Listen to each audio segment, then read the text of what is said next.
Hey everybody, what's up? It's Nicole. Welcome back to my channel, Real Talk Recovery, where we talk about recovery from addiction and I share my life with you. My name is Nicole and I'm an addict, and my sobriety date is July 13th of 2015. And on Monday nights here on my channel, we do our Monday night big book study. So I'm super excited to have you guys here. Let me get signed in to my computer so I can hey Krissy, get the big book pulled up, because what I'm doing, can you guys see me okay? And can you hear me okay? Let me know. What I'm doing is I'm gonna read, hey Julie, I'm gonna read the big book from my computer, you guys, which I found the page that we're on. Hey Cindy, how's vacation going? Love you. Hey Big Easy. Hey everybody. I got my skincare on. Y'all know how it is when I'm on these live streams in the evening. I got no makeup on, just got my skincare. Hey Leonard. Welcome everybody. So what's up? How is everybody's Monday doing? I hope you guys all had a great Monday. If you weren't able to watch my video that I put up before this, I put up a meal prep video and I finally got it done, you guys. I went and bought a whole bunch of healthy food and I cooked myself some meat and some vegetables. Hey Candy. And I put it in a little Tupperware, and I've got 6 of those Tupperwares in the refrigerator, so that way I've got 6 dinners for each night of the week. Bam, bam, bam. And there's no reason why I have to go out to eat or make shit to eat for dinner. So I'm going to stay the course, and I'm going to share with you guys. After this week, we'll go back to the grocery store on Sunday. Y'all will come with me. And I'm getting one of those selfie sticks so I can carry you guys with me to go to the grocery store next time. Because I need pointers on how to get, like, dude, I spent almost $100, y'all, on meat and vegetables. So I need y'all's help on how to go cheap. So I'm going to do this. I just want to... You guys, I want to get my body back in shape, and I want to feel good about me. I feel so good being in recovery and having my life back. Now the only thing missing is how I feel about my body, and how I feel, like, you know, because my inside I feel good. You know, being sober and changing my life has really helped me overall with my self-confidence, with the way I feel, you know, my self-esteem, my self-love. Now the only thing I need to pull together is the outside. And you guys, it's been 4 years. I've been sober for 4 years, right? And I just got to this point where I feel like I'm starting to feel okay with me. You know, so I want you guys to understand that it's a process, it's a journey, and nothing happens overnight, okay? It's taken me every bit of 4 years to get to where I'm at today. So take it easy on yourself. Take it one day at a time, slowly but surely, okay? There's no race. Okay, Candy, I just saw your comments, and some people can be so damn childish. My boyfriend is pouting and pissed off because I can't give him any of my medication. Right. Hey, hearts. Candy, you are doing the right thing. He can be mad all he wants, but he has to understand something. If you give him that, then you're going to be short. Or you could get called in for a random count, and then you're going to be off. You know, if he's not on it, he needs to go and get on it if he needs to be on the medication, you know. But just those little things, and Candy, I know you know, just little things like that, like, and I know that here's the thing, us addicts, we don't think of it as, well, that's against the law, right? And believe me, I struggled with the same thing at the beginning too. Me and my husband both get the same medication, right? And so it was just like that mentality of how you are when you're in active addiction. You know, you're like, oh, can I get a pill? And they're like, yeah, sure, give me a pill. And you share everything, right? Well, it's not like that now. We have to be really careful, you guys, on what we're doing. And, you know, just sharing and doing things like that, that gives our brains the okay, right? Like, oh, well, nobody will know. You know, it's not that big of a deal. And then the next thing you know, we're taking another step in the wrong direction. So do you understand what I'm saying? Those little white, I guess you couldn't call them lies, but those little, like, deceptions, little things that we make, like sharing our medication or selling it for extra money. I know some people, when they get on medically assisted treatment, they do that at the beginning, you know? And those are things that, you know, makes it harder for people who really need the medication, because people that are deferring their medication and selling it or giving it to somebody else, that's what gives, you know, medically assisted treatment a bad name. So that's why we have to stay on our A game and not do those things, and stay diligent and spread a message that, hey, you know, there's hope. And if you're honest and you work a program and you do the right thing, then you can get sober and do really well on medically assisted treatment. So I'm glad that you're standing up to him, Candy, and not doing it. So good girl. Hey, Courtney. Okay, let me see who all's in here. Okay. That's right, Big Easy. I'm doing it, Krissy. I'm doing it. I'm super proud of myself. Hey, Richard. Hey, everybody. Okay, so y'all ready to get reading? Okay, so if you're following along with us, you guys, we are in the Alcoholics Anonymous Big Book, okay? And we are on page 68, the very bottom of the page, okay? The very bottom of the page, there's a paragraph that says, now about sex, okay? So here we go, page 68, the bottom of the page, now about sex. Hey, Midwestern Mary, I heard about you. Thanks for coming over. Welcome to the channel. Thank you so much for coming over. So, here we go, you guys. We're going to be talking about sex, so I hope everybody can be a grown-up in the chat today. The fourth step is taking an inventory, okay? And so when we take an inventory, we don't only inventory our, you know, the wrongdoings done to us, but we also inventory our sex, you know, our sexual acts, the things that we did, and I'm fixing to explain it to you. So let me read. Now about sex. Many of us needed an overhauling there. But above all, we tried to be sensible on this question. It's so easy to get way off track.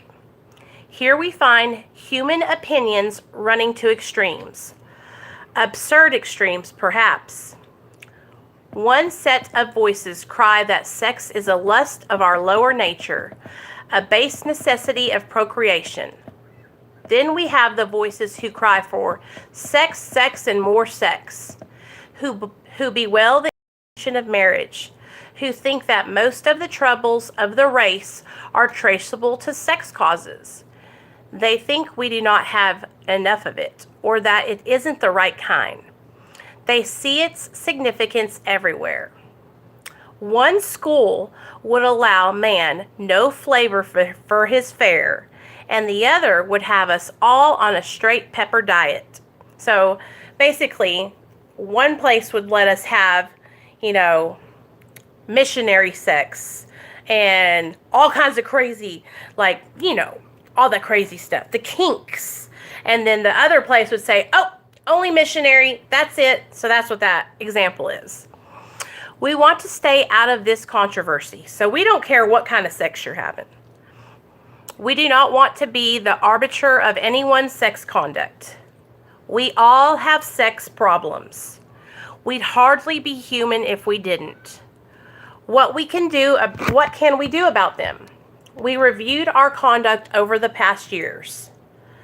Okay, so this is what we're going to do. We're reviewing our sex conduct. Okay, so remember the 4 columns that we make when we're doing our 4th step inventory. Here we go. We're reviewing our sex conduct.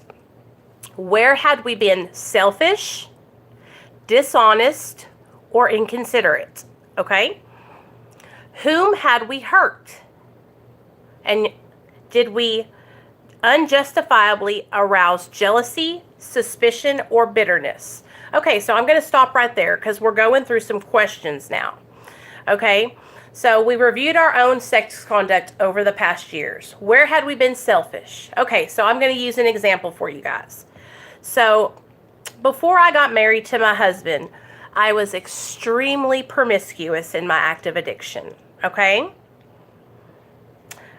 Ooh, that sounds like a good big book, a good old one. Get that dust, blow the dust out of it, Big Easy. So we all have sex, right? We're human beings. That's how we reproduce. Okay, so there's nothing to be ashamed of there. But a lot of us were raised up in the idea that sex is bad, right? I know for me, I was raised, if you have sex before you get married, that's a sin, okay? I think it was a way for my mom and dad to kind of like scare me from having sex before I got married. You know, because every parent wants their child to be protected and not to be out there like loosey-goosey, you know? Well, in my active addiction, you guys, I was extremely promiscuous, and there were times where I was extremely, extremely selfish, self-seeking, dishonest, and inconsiderate. Okay? I can remember a relationship in particular where, you know, all I wanted was to be pleased by this man, right?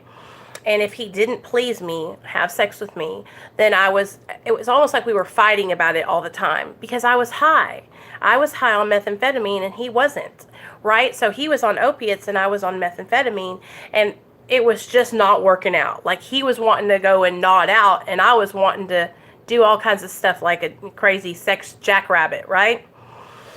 So while I was going through my sex acts, the things that I did in my addiction, the things that I did before I got into my active addiction, right? The things that I did when I came out of my addiction, when I got sober. I had to write all these things on paper, especially the things that were... Hold on, guys. I'm so sorry. Dang it.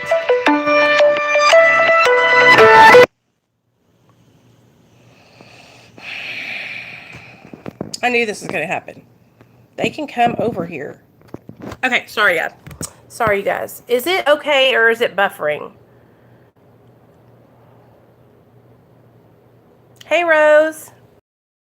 Let me know if it's okay, you guys. So that's what we do. We review our own conduct over the years, and we find out where we've been selfish, dishonest, or inconsiderate. So I'm going to give you guys some examples of how I had been selfish. So the selfishness of me was, like I said, wanting to, almost like being mad whenever my partner wouldn't have sex with me, right? Because they were tired or didn't feel like it. And then that pressure that I was putting on them to have sex. Okay, that's not right, right? I shouldn't have been doing that. But that's how it was. I was really in a bad place when I was in my active addiction, and I was extremely promiscuous. Okay, dishonest. Okay, there was many times that I had to write down on my inventory about dishonesty, that things that I hid from my partners, cheating on my partners, having extra, not marital, but having affairs, you know. There are many times when I was cheating on boyfriends or having multiple men and lying to each one of them and telling them, oh, yeah, you're the only one for me, baby. I love you. I'm going to marry you. You're the one, right? Okay, whom had we hurt? So that was a whole nother column of people I had to write down. You know, there were several people in my life that I had hurt because they were so much more into me than I was into them. You guys, and I'm being completely transparent and honest with you guys about this kind of stuff. You know, I've been married to my husband. Well, I've been with my husband for almost 7.5 years now. And that's 7.5 years of me being dedicated to him. Like, I haven't had any other partners since I've been with my husband. But before I got married to my husband, I was all over the place, running the streets, acting out sexually.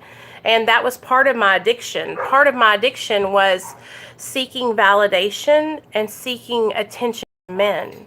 and getting that love that I felt like I needed. I felt like I needed this, you know, I craved it almost. I craved that attention, and I was always on the search for the perfect man.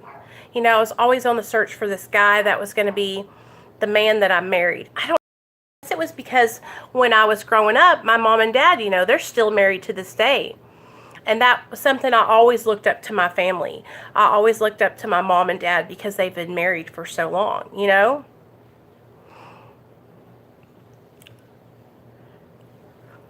Yeah, I was the same way, Courtney.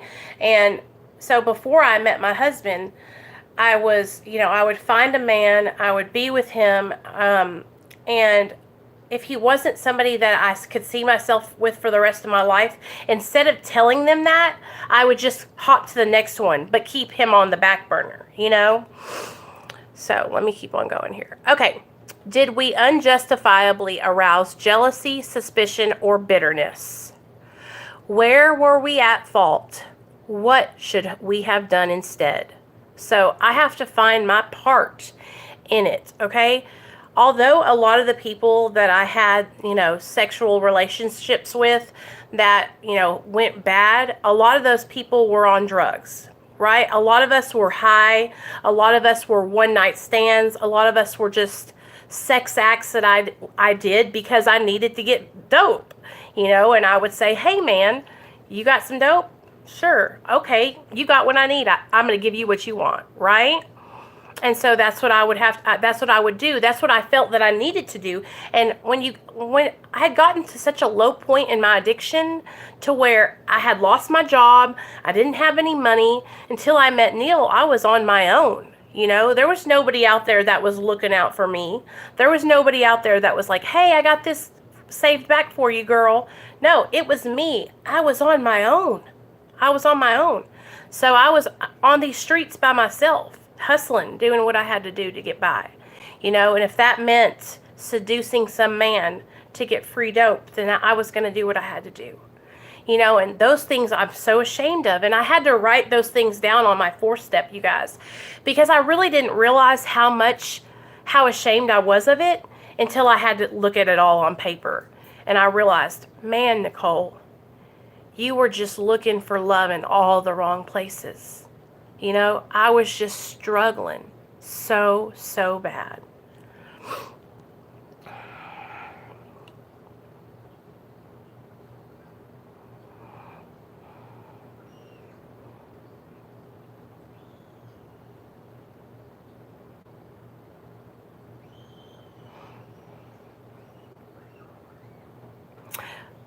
Candy, you better stop now, girl. We're having a big book study. You better stay or else you're getting grounded. I'll stop. Listen to me. I'll stop shipment. I'm just playing. But seriously, let's all listen. Focus, okay?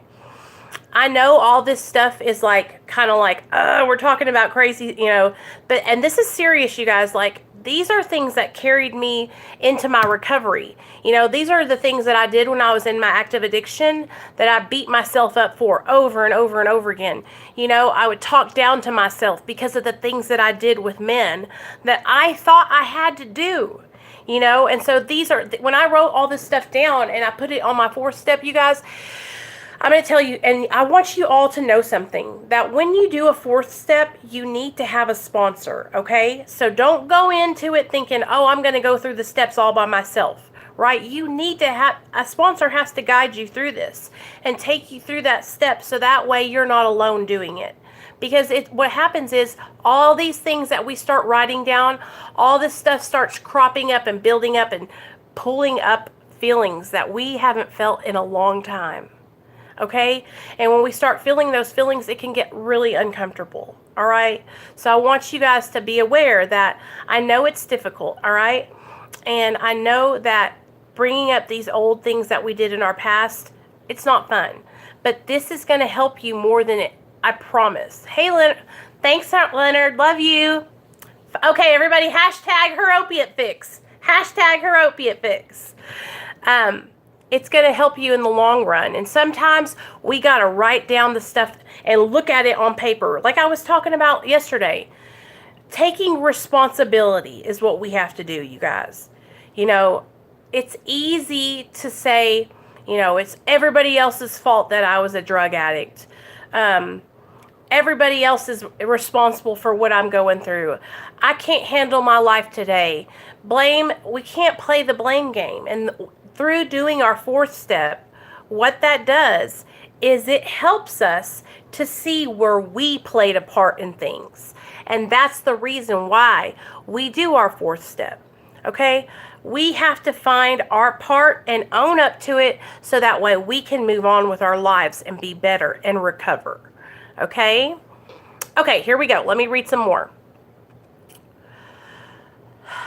Okay. Where were we at fault? What should we have done instead? We got this all down on paper and we looked at it, just like I told you. In this way, we tried to shape a sane and sound idea for our future sex. So we're trying to look at our past sex life and say, okay, these are the things that I did that I shouldn't have been doing. These are the things that I feel shame around. These are the things that I know were inappropriate. And I don't want to do these anymore. And so we can start shifting and changing to the sex life that we want to have in the future that is respectful in our own way, right? Because here's the thing, you guys. Everybody feels differently about sexual relationships, okay? And what I might think is acceptable, you might not think that is acceptable, okay? So it's all personal preference, and that's the beautiful thing about this. What you do with your partner is your business, right? And the only thing you can do is, if it feels right to you, then that's what's right to you. But take your time. What's wrong, Barry?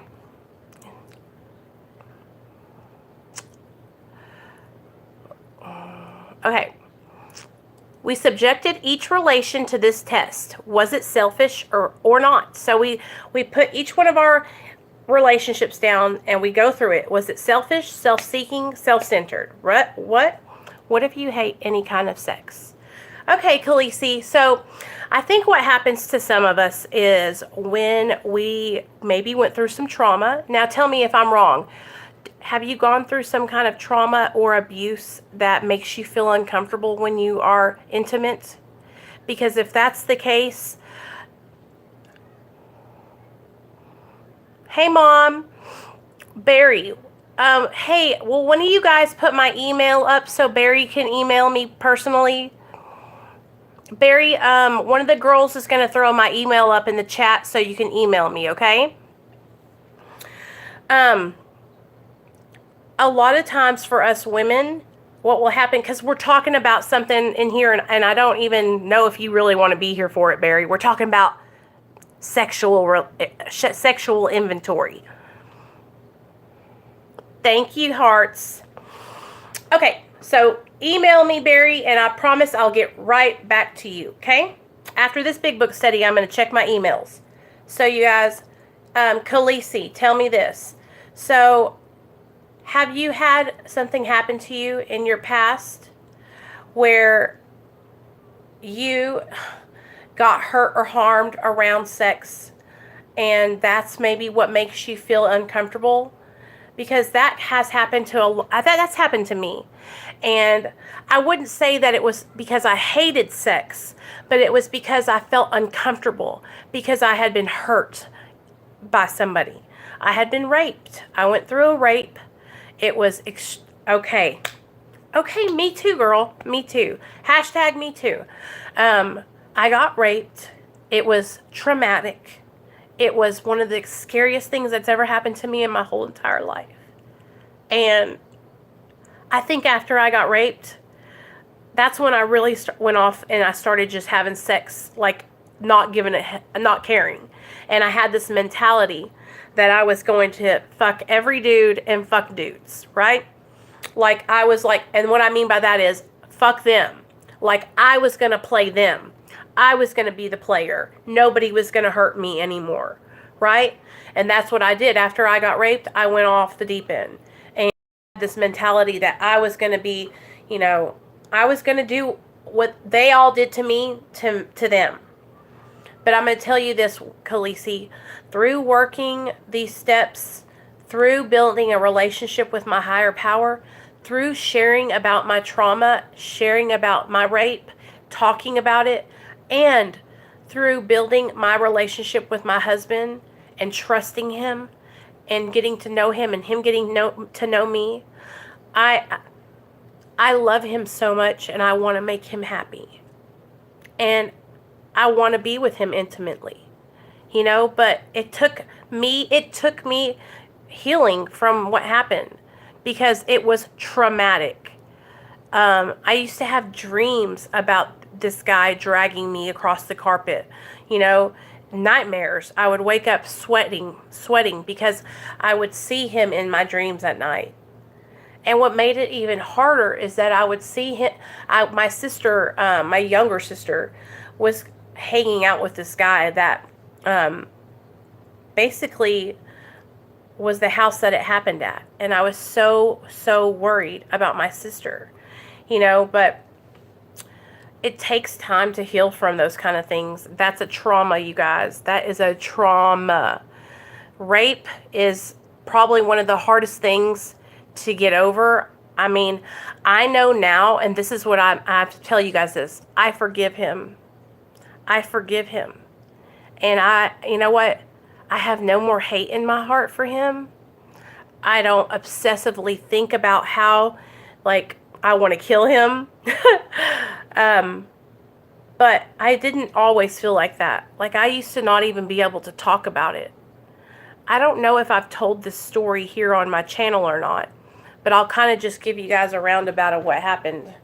I was living with this guy that I had been dating for like 6 months, and I had just gotten home from work, and his roommate was there.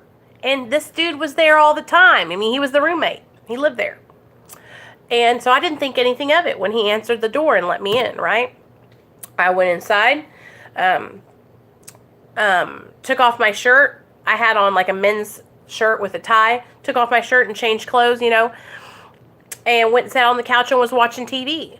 And he came into the living room, and that's when he, you know, gave me a Xanax. I took the Xanax because I loved Xanaxes, and I would eat them no matter what, right?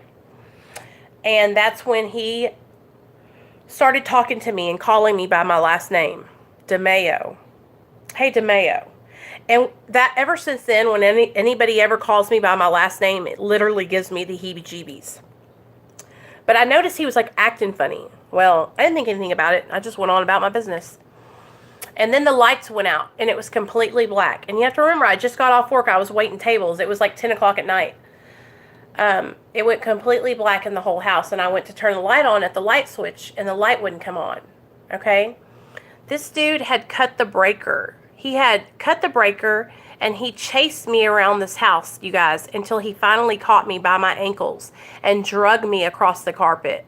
And that's when he said to me, if you don't give it to me, I'm going to take it.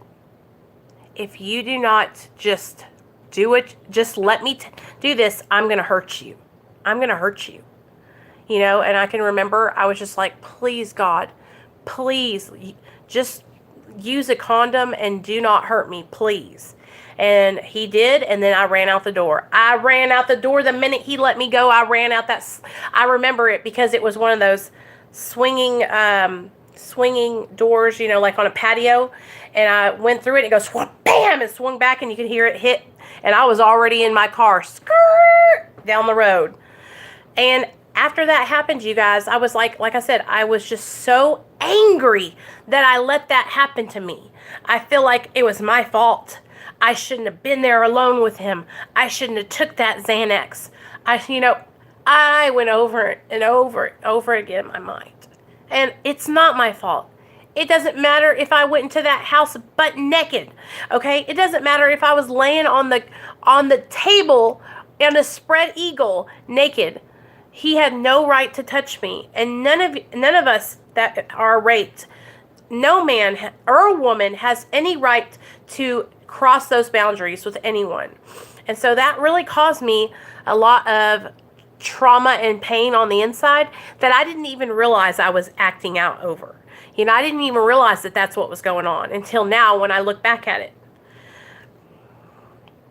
And I used to like, I can tell you guys, I had this fire inside of me for this man. Like, if I saw him, I would grab him and I would rip his face off. I would grab his, because he had long dreads. I would grab his dreads and I would fucking pull them out by the roots. And I was like, just so mad. I might have a little bit, but you know what? The only thing I can do now, you guys, I cannot. There's nothing I can do. There's nothing I can do. And if I sit there and I hate him and I go over it in my mind over and over and over again, the only time I ever talk about it is when I was talking to you guys about it. Because I'm out of there. You know I didn't do anything wrong. I know I didn't deserve that. And I know that now by sharing my story, it will help somebody else. That takes time to heal, and it takes time to get to a place where you know that wasn't your fault, okay? And you can move past that. The best thing I can tell you is to talk about it, to share, get it off your chest, let other people know how it makes you feel. If you have a partner and you're in a relationship with somebody, let your partner know, this is what happened to me. This is the way I feel. When you do this, it makes me remember this. And let them know, like, if something triggers you or if them doing something makes you feel uncomfortable. I mean, in your relationships, you guys, when you're intimate with your partner, you have to be honest with them, right? You have to be honest with your partner and let them know, where you're at. And that's what makes a good relationship, is that communication and being able to talk to them. I could tell Neil anything, and he can tell me anything. And he knows all about that. I told Neil that when we first met. I think we had stayed up all night one night talking. And I told him about what had happened, and he's always been so understanding, just such a good person, But it takes time to heal from things like that. Okay. We ask God to mold our ideas and help us to live up to them. We remembered always that our sex powers were God-given and therefore good, neither to be used slightly or selfishly, nor to be despised and loathed. Whatever our idea turns out to be, we must be willing to grow toward it. We must be willing to make amends where we have done harm, provided that we do not bring about still more harm in doing so. So right here it's talking about how we need to make amends if we hurt other people. But let me give you an example. But you don't if it's going to bring harm to somebody else. So let's say you're married, okay? And let's say you had an affair on your husband while you were high and he doesn't know, okay? In this situation, you do not need to go to your husband and confess your affair and make amends, because what's going to happen is that's only going to hurt him further. The only person you need to talk to about that is your sponsor and your higher power, and let that go. Okay?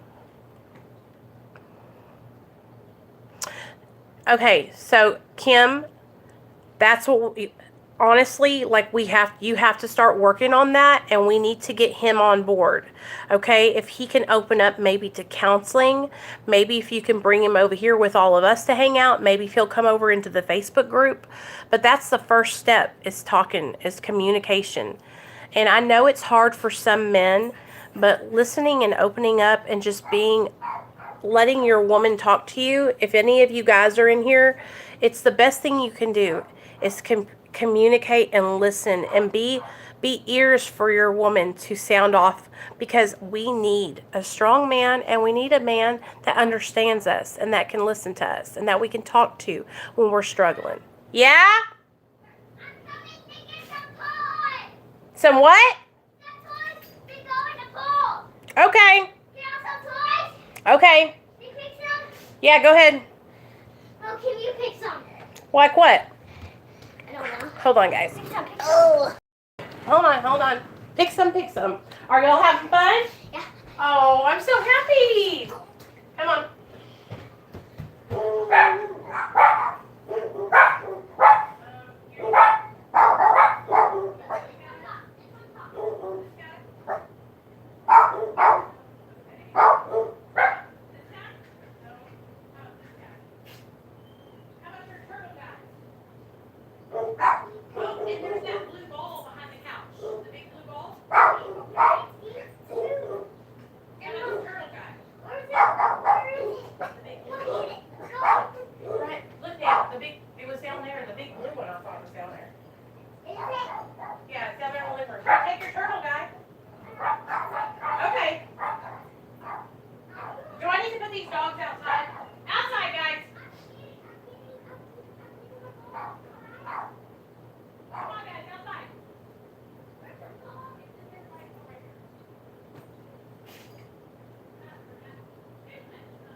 All right. Nate and Genesis are swimming next door. Okay. So, communication. So, okay, let's move on a little bit. Okay, so whatever your idea of healthy sex is, then whatever that is, you need to go with that and grow towards it. Okay, we must be willing to make amends where we have done harm, provided that we do not bring about still more harm in doing so. So that's what I was talking about. You know, there's a lot of instances where, you know, you might have not been faithful, and we don't want to harm our partner any more than we already did while we were in active addiction. Okay? So, and no, that's not me telling you to lie. That's just me telling you. You don't need to harm. Okay? You're not going to go back and do those things anymore. You're staying sober now. You're not going to be cheating. You're not going to be being promiscuous. So let's move past that. Jordan, how are you doing, girl? I've missed you. Okay, so here we go. We remembered always that our sex powers were God-given and therefore good, neither to be used lightly or selfishly. Whatever our idea turns out to be, we must be willing to grow toward it. We must be willing to make amends where we have done harm, provided that we do not bring about still more harm. In other words, we treat sex as we would any other problem. In meditation, we ask God what we should do about each specific matter. The right answer will come if we want it. God alone can judge our sex situation. Counsel with persons is often desirable. See that? Counseling. But we let God be the final judge. So you let your higher power be the final judge. We realize that some people are as fanatical about sex as others are loose. We avoid hysterical thinking or advice. Okay? So we know some people feel really strongly about sex and what you should and should not do. And us as people in recovery and sponsors and sponsees, we stay away from that and we let you choose what you're happy with, okay, in your sex. As long as, you know, as long as you're not hurting anybody or harming anybody, okay, you guys? That's what you do in your bedroom is okay. Okay. Okay, so codependency is, okay, so me and my husband are extremely codependent, and we are working really hard to get to a point where we can do things on our own without each other. But that's a whole nother ball game. You know what? We'll talk about that in just a second. Let me finish this up, and then we'll go to that. Okay, suppose we fall short of the chosen idea and stumble. Does this mean we are going to get drunk? Some people tell us so, but this is only a half-truth. It depends on us and our motives. If we are sorry for what we have done and have the honest desire to let God take us to better things, we believe we will be forgiven and will have learned our lesson. If we are not sorry and our conduct continues to harm others, we are quite sure we will drink again. We are not theorizing. These are facts out of our experience. So, basically, if your motives are right and you're truly sorry for what you've done and you're changing your behaviors, you're going to be all right. But if you're not sorry, you're not changing your behaviors, then you know what that's going to do. And that's the thing, you guys, we have to change our behaviors. We have to take responsibility and change the behaviors. Take action, okay? Because what happens is it's okay. It's good to ask for forgiveness. It's good to be sorry. It's good to make your amends. But if you don't take action and change the behavior, then it's just words. And we've all done that a million times, haven't we? We've all said sorry. We've all said we're going to change. We've all said we're going to get sober. I'll be better this time, Mom. I'm not going to go back to jail. I swear to God I'm sober. You know, those promises, the empty promises. And that's why we have to take action and start making the changes. And that's what these steps will help you do. That's what these steps do. That's why you're doing this 4-step and making your list and making the amends. Okay, to sum it up about sex, so we're summing it up, y'all. We earnestly pray for the right idea, for guidance in each questionable situation, for sanity and for the strength to do the right thing. If sex is very troublesome, we throw ourselves the harder into helping others. So if you're having a lot of trouble with your sex inventory and your sexual relations and what you're going through right now with your husband or partner, and you're struggling and you don't know like what you need to do, then what you do is you throw yourself into doing service work. You help somebody else. And while you help somebody else, the answers will come to you. I promise you guys. Okay. We throw ourselves the harder into helping others. We think of their needs and work for them. This takes us out of ourselves. It quiets the imperious urge when to yield would be heartache. You hear that? So helping others helps us. And that's what I'm always telling you guys about my channel. You know, I love doing my YouTube channel, but I don't think you guys truly understand. Helping you guys helps me. Giving back to others helps me stay sober. It's part of my program.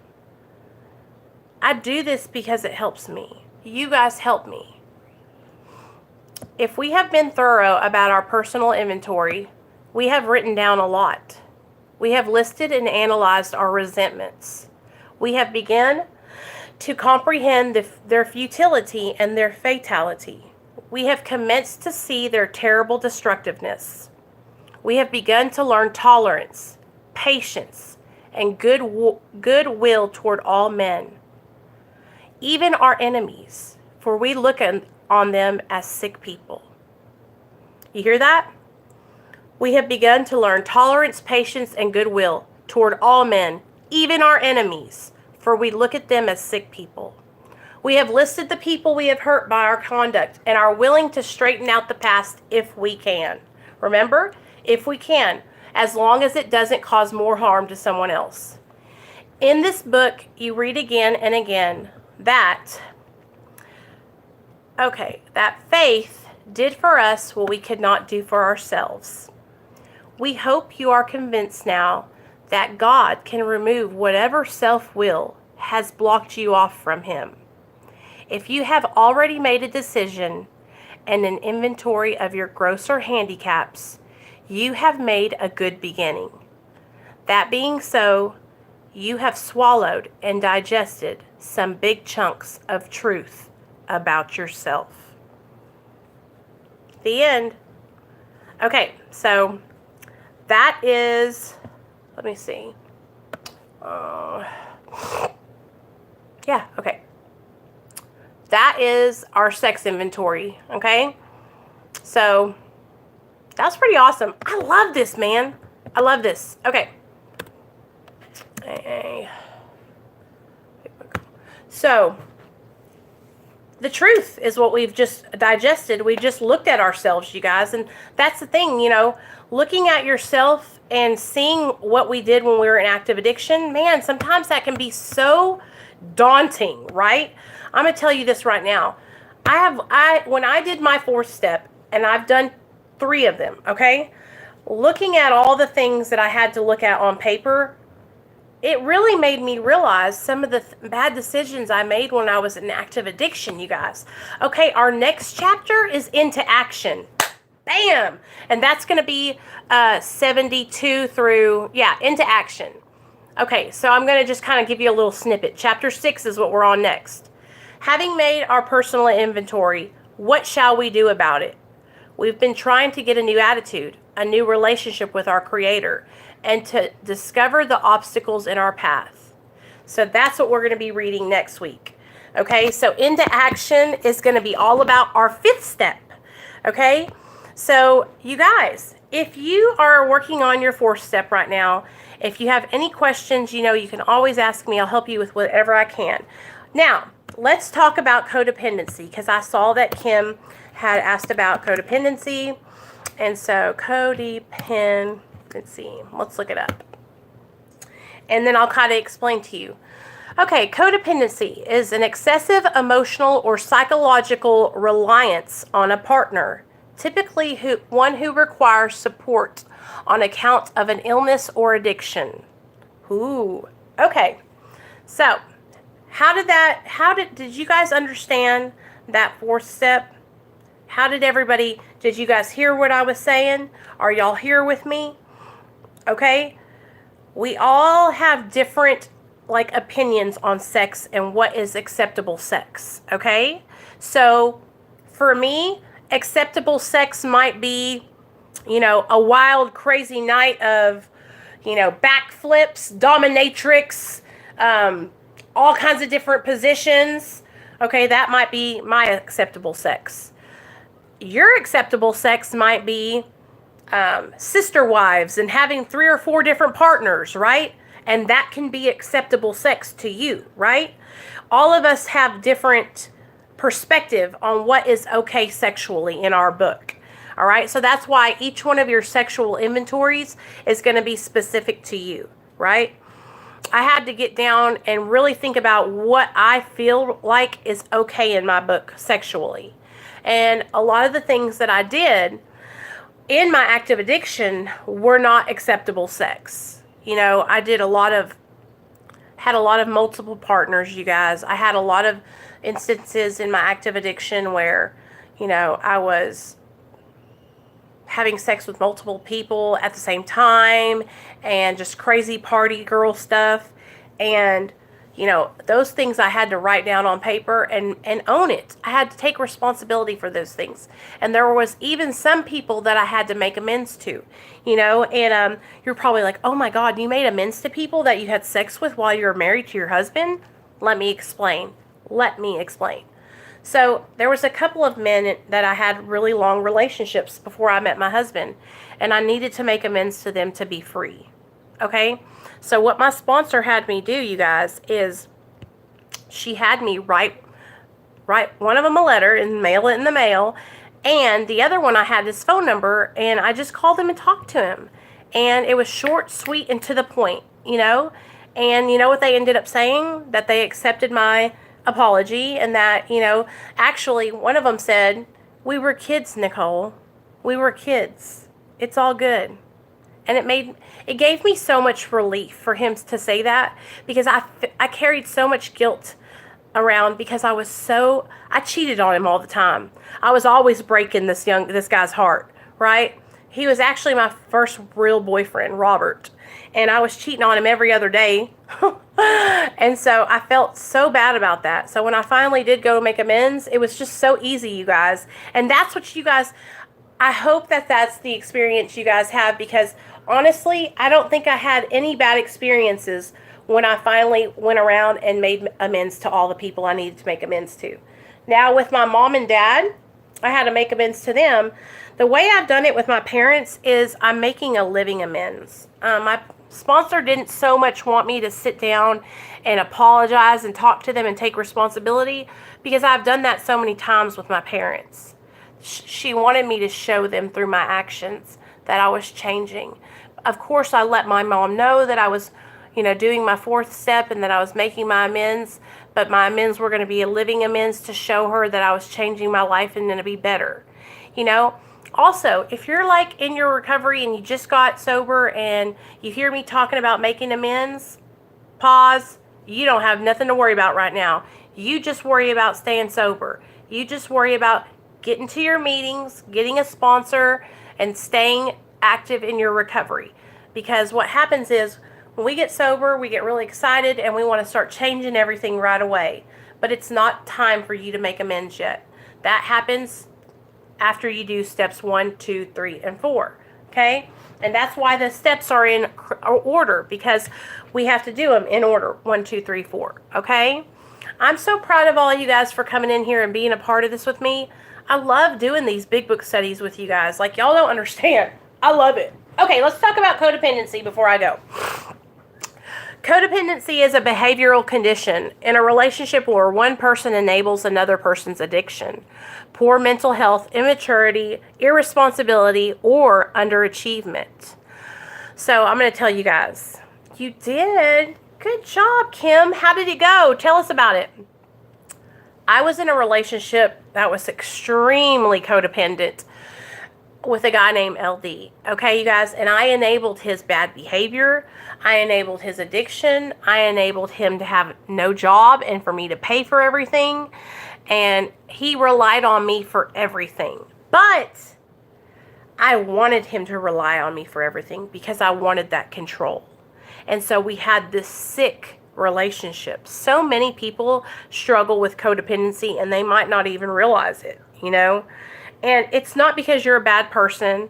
Hey, Nick. It's not because, you know, you're not doing the right thing.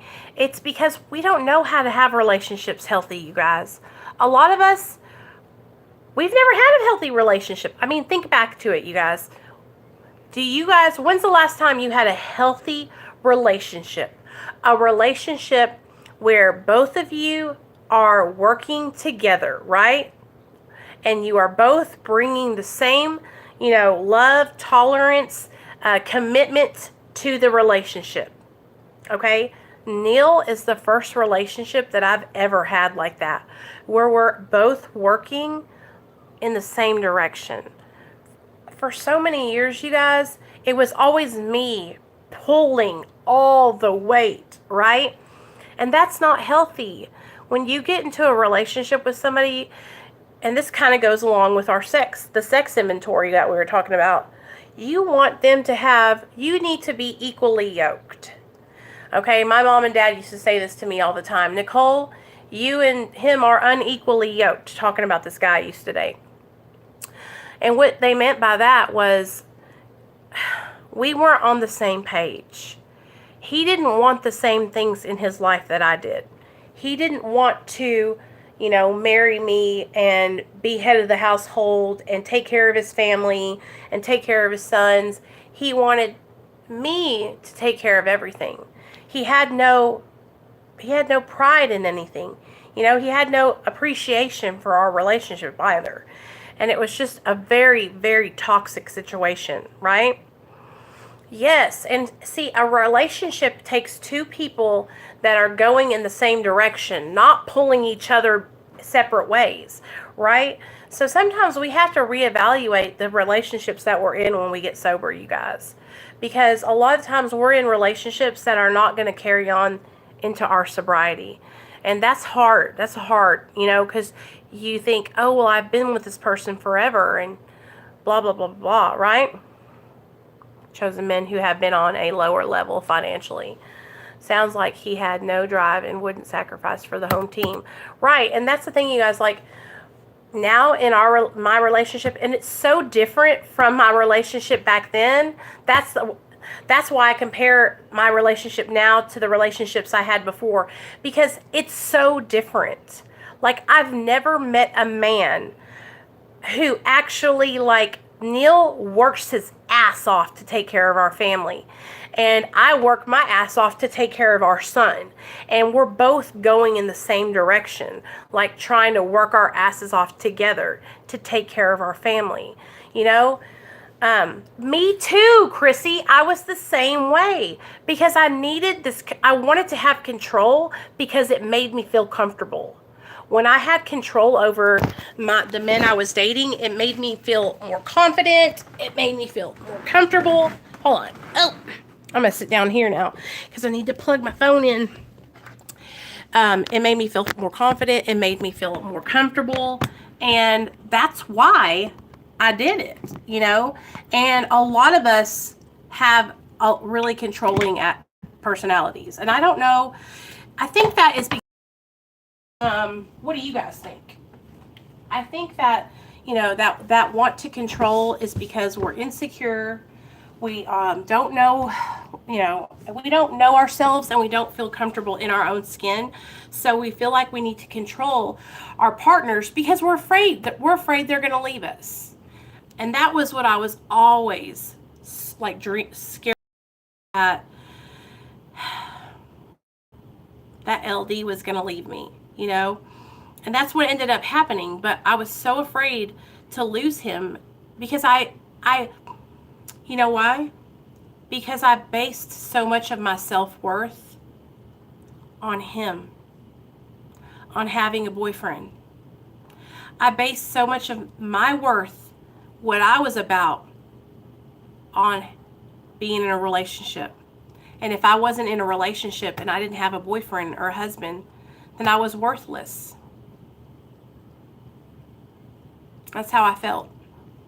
Now I look back on my life and I think I wish I had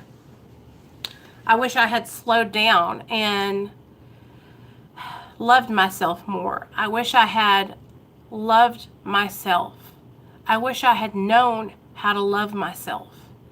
I don't know why I didn't love myself when I was growing up. The only thing I can explain to you guys is that when I was growing up, I felt so out of place.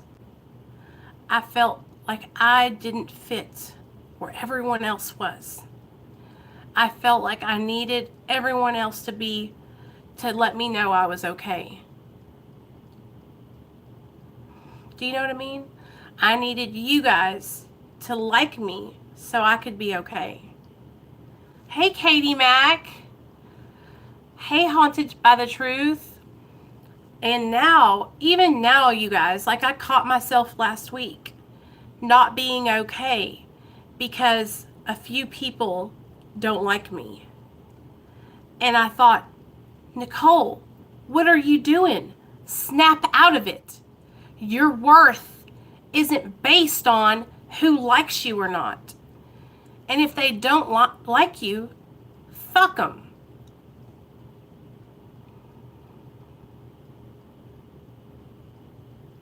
Yeah, and so the longer I stay sober, you guys, seriously, the longer I stay sober, the more I look back on my life and I analyze where I was at. I analyze my past and what I went through. And I can look back on my life and I can see, that, hey, Misty, I can see where I was going wrong. And I can also see that because I've gotten sober, you guys, and I'm working a program and trying to be a better person, that is helping me so much with me and with loving myself. Okay, so Misty, I want you guys to hear this. I hear y'all saying it. I hear you saying, I don't love myself. I hear you saying it, okay? Listen, I might rag on my weight a lot. I might say, I'm chunky, I'm fat, I'm not happy with my body. But you guys, listen to me.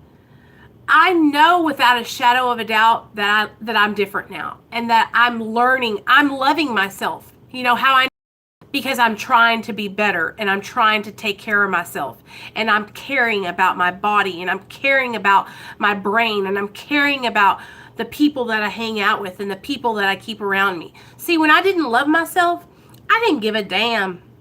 I didn't matter. But today, I value me and I want to have good friends. I want to have dependable people around me, trustworthy, sober, awesome, amazing, relationships, okay? And that's because I love me today and I deserve that. And so do you. Okay, that's the thing. You guys have to stop beating yourselves up, okay? You guys have to start learning that it starts with you. That's the problem, y'all. It starts with you, okay? You have to make the changes in your life. You have to get tired of being shitty, okay? Of feeling shitty. So, what's the first step, okay? The first step, we admitted we were powerless over drugs and alcohol, that our lives have become unmanageable. And that's what it is. It's low self-esteem, okay? I struggle with it too, you guys. I'm telling you, I beat myself up for, my weight, but I'm telling you right now, there's a difference between feeling uncomfortable and knowing that you gained some weight or knowing and not loving yourself, okay? A person who doesn't love themselves puts themselves in compromising situations. A person who doesn't love themselves goes out, shoots dope, overdoses. A person who does not love themselves stays in a relationship that's abusive, because a person who does love themselves won't stay in a relationship where somebody's beating them or cussing them or treating them bad, right? I'm telling you guys right now, and these are all steps. Hey, Angel, we all have to take steps, and I know it takes time. And listen, I understand, because I did the same thing. I stayed in a relationship for 7 years with a man who beat me every day. Okay, damn near killed me. But that was because I didn't love myself. I thought I had to be in that relationship. It was the only thing that I deserved. I wasn't good enough for anything else. And I truly believed that dumbass bullshit. I believed that. And that's the biggest lie. And that's what it is. It's a lie. Your brain, aka the enemy, aka addiction, aka the devil, okay? That is what tells you, you're worthless. That is what tells you you need a man to be happy. That's what tells you you need a woman to be happy. I finally started realizing when I got sober that I can be happy with me. I can be happy alone. Did you know that it's pretty freaking awesome? I love having my alone time. I love being in my room with me, right? But I used to hate being in my room with me because I didn't want to think. I would go into my mind and I would think about all the things that I felt guilt and shame over. And I would go over it and over it and over it in my mind. Today I don't do that, But it's taken practice, you guys. It really has taken practice, and there's sometimes where I start struggling, okay? And you guys see it firsthand because I share everything with y'all. You guys see when I start struggling. You guys see when I start second guessing myself. You guys see it firsthand, After my last relationship, I hadn't been able to be in another relationship. I don't have anything to give. And Krissy, you know what? That's true. You don't have anything to give, okay? Not right now. And that's not me being mean. That's me loving you. You don't have anything to give. Right now, you need to work on getting Krissy to 100% tip-top recovery status, okay? And then that's something you can think of down the line. You know what I mean? Because you have to be your number one priority. And that's what I've had to learn, you guys. Like, I love my son. I love my husband. But I haven't been putting me first. Okay? I have to be my number one priority. All right? I've been putting off the meal prepping. I've been putting off the keeping myself and going out and exercising because I have this to do or I have that to do or I'm too tired or too that, because I haven't been putting me first. Right? And that's part of me loving myself, is putting myself first and taking action and taking care of myself. I can, in so many different ways, you guys, in so many different ways. All right? And I know, listen to me, I know it sucks. I know being alone can feel like it doesn't feel good. But I'm telling you right now, it's not that you are tired of being alone. It's that you're tired of being alone up inside of here. Because what are you doing in your mind when you're alone? You're beating yourself down. You're crying. You're depressed. You're sad, right? You need to get out of here, and you need to start doing some other things. You need to do service work. You need to get to the meetings that you go to with your mom, Krissy. But we both have to leave, but her said, he could come back right now. For what, Nate? What? Surprise? She can come over and play for 15 minutes at 8 o'clock. No, he said it. I don't have to listen to you. Alexander, Can you put on the passcode? Do you hear this little sassy thing? Is it? I'm going to show you how to do it. Is that the passcode? Look, 7414. Okay? Okay. Can I play with Roblox? Yes. We have to get to the point, you guys, where we start loving ourselves. And we make the changes, right? But being alone, I'm telling you what right now, you guys, I used to feel the same way, Krissy. I used to hate being alone. But it was because I hated being alone, because I was up in here and I was beating myself up and I was thinking of all the things I had done and I was having that internal pity party and beating myself down. Do you know what I'm talking about? You guys, do you understand? Yeah, baby. Can you get me some clothes after I finish this Roblox game? Yes. We have to stop beating ourselves down. We have to have an internal dialogue with ourselves. We have to build ourselves up and love ourselves. Right, Nate? We have to talk. I love myself. I'm doing the right thing. I'm a good person. I'm healthy. I'm happy. I'm going to lose this weight. I'm going to be even more healthier. I'm going to be the best mom there is going to be. We have to have that internal positive dialogue with ourselves. My Roblox character looks so cute. Cool. And we have to do that for ourselves, you guys. And that's a way to start practicing self-love. Another way to start practicing self-love is affirmations. I used to do this all the time, and I'm going to get back to doing it again. But if you go back to my videos, if you go all the way back to my first video, you'll see affirmations are a big part of my recovery, especially when I first started out. Going into the mirror, I used to get a lipstick and write it on the board.